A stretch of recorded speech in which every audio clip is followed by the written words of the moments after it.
The Dark Nest Trilogy was the first Legend series released after the Yuuzhan Vong War from an in-universe chronology, but also after the theatrical release of Revenge of the Sith. The post-Endor expanded universe had long been dealing with how to handle the Clone Wars, and really anything before the original trilogy. Author Troy Denning was lucky enough to get the first crack at connecting EU and original trilogy characters like Mara Jade and Luke Skywalker with the prequel trilogy. He did so by having Luke and Leia discover the identity of their mother. Now, this is a plot point that had previously been touched on during the Black Fleet crisis. However, in that case, it was a fraud and a fake out by the Falanasi. What's more, Luke also sees his father's fall to the dark side and subconsciously notices parallels in his nephew Jason. So, by 35 ABY, with the emerging Dark Nest crisis, R2-D2 hadn't seen a proper cleaning in over 20 years and was starting to deal with some serious technical issues. As Luke takes the droid apart to try to figure out what's going on, he discovers a crack in R2-D2's deep reserve memory chips, which may have happened years or perhaps even decades earlier.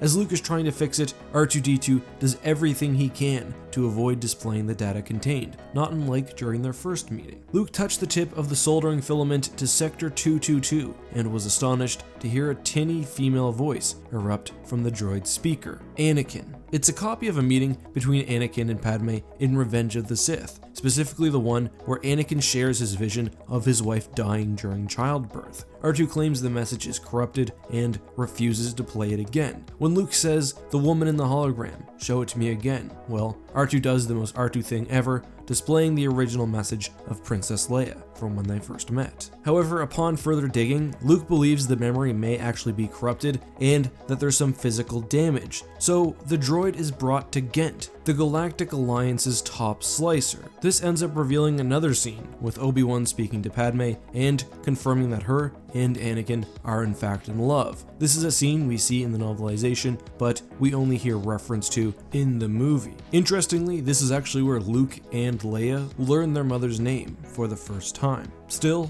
R2 refuses to release content following that recording, and it's revealed that there's nothing actually preventing him from doing so, just that he doesn't want to. When 3PO chides him, R2-D2 responds by saying, "You don't understand the secrets I'm hiding." However, before more progress can be done, Luke and the crew are forced to leave. By the second book in the trilogy, Alima Rar helps Luke unlock further memories, specifically one of Anakin and Padme meeting before the fall of the Jedi, ending with Anakin promising Padme that she would not die during childbirth. Luke notices that his father's arms were not so much embracing as claiming, with his father's brooding nature leaving him feeling quite uneasy. Luke keeps pushing, and R2-D2 does basically everything he can not to display the message. He attempts to run away. He grabs at the wall with one of his grapplers. He begs Luke not to access his memory. The next file is a recording from the Jedi Temple during Order 66, recovered by R2, who claims to have downloaded it on his own initiative. First, the Jedi children and teenagers are shown being mowed down by a column of advancing clone troopers. Then, as the Jedi begin to mount a defense, Anakin enters, slaughtering all those who stand in his way, cutting Jedi in half, cleaving off shoulders and limbs, defeating knights, and slaughtering children. This clip is only seen by Han and Luke is forced to meditate to handle the pain he's experiencing, though he is able to recover and continue his campaign. By Dark Nest 3, Ghent continues to work on the droid, attempting to access R2-D2's Omni-Gate, which would provide all droid memories. After successfully doing so, first they are able to watch the meeting of Anakin and Padme after the Jedi Temple attack. This is of course from the perspective of R2, which is interesting, because although 3PO is there, because of his mind wipe, he doesn't remember any of it, and they're not even sure whether the Golden Protocol droid is him or not. There is a little extra detail here that's not in the movie, but seems to be based off the original script, or screenplay, as it's very similar to what appears in the Revenge of the Sith novelization. Anakin specifically talks about how he's off to end the war on Mustafar, and how Padme will have to disavow her former allies in the Senate lest she face an inquisition. From a reader's perspective, after this viewing, the similarities between Jason and Anakin are really driven home. Mara was the first to break the silence. "No offense, Luke, but your father gives me the shudders." "Why is that?" Jason asked, sounding genuinely puzzled. Mara raised her brow in surprise. "You didn't catch the subtext?" that little threat when he told her to distance herself from her friends in the Senate, she frowned. I know you're more sensitive than that. What I saw was a man worried about his wife's safety, Jason replied. That's all I saw. You didn't find him a little controlling? Luke asked. He was really beginning to worry about his nephew's emotional awareness. It was as though all the tenderness had evaporated from his soul during his sojourn to explore the Force. By the final message, the war between the Killiks and the Chiss had reached its apex, and the Killiks had also insinuated that Mara had in fact killed Luke's mother, as she was an assassin for the Empire, and earlier on in the trilogy, one of her assassinations was exposed, with the Killiks generally trying to sow distrust between Luke and Mara. R2 is coaxed into revealing his final message, a series of recordings from Mustafar and the birth of the twins. Anakin's choking of Padme brings forth the single most visceral and emotional response of all those who had been viewing the recordings. Luke cried out in disbelief, and the Force grew heavy with grief and outrage. Even Jason, whose time among the Yuuzhan Vong had taught him never to be surprised by the brutality one could inflict on another, felt his stomach turn at the sight of his grandfather using the Force to choke the woman he supposedly loved. Tears were escaping down Luke's cheeks now, and Jason could sense him struggling with the anger he felt towards his father. It left a fiery, bitter taste in the Force, all the more powerful because of the forgiveness that Luke had already granted Anakin Skywalker. In order to give Luke some peace, and to remove the possibility of Mara having assassinated Padme,